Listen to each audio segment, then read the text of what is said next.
देशाचे पंतप्रधान गलोगली फिरल्यासारखं काम करतात, ज्याला गल्लोगलीचा प्रचार म्हणतात.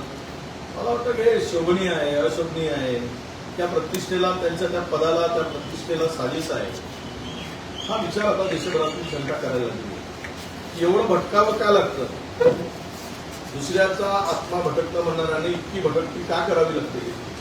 याचं उत्तर स्पष्ट आहे की त्यांचा पराजय निश्चित आहे, त्यांची हार निश्चित आहे. आणि त्यामुळं त्यांना दुप्पट नाही तिप्पट सभा घेऊन जेवढ्या सभा अधिक घेतील मोदी तेवढा पराजय मोठा होईल. त्यांच्या सभा जेवढ्या जास्त तेवढा पराजय मोठा. हे आता समीकरण झालेलं आहे. कारण जुमलेबाजी, खोटारडेपणाला, बनवाबनवीला लोक आता वैतागले.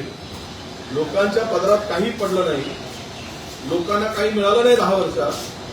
केवळ जुमलेबाजी मिळाली आणि तानाशाही, हुकुमशाही ज्या पद्धतीनं सरकारनं चालवली गेली, 10 वर्ष चाललंय, हे लोकांना या सगळ्याचा वीट आलाय. महाराष्ट्रातील जनता या सगळ्या कितीही सभा घेतल्या, 3 पट घ्या, 4 पट घ्या, पराजय तेवढा वाढत जाईल, एवढं तुम्हाला नक्की सांगतो.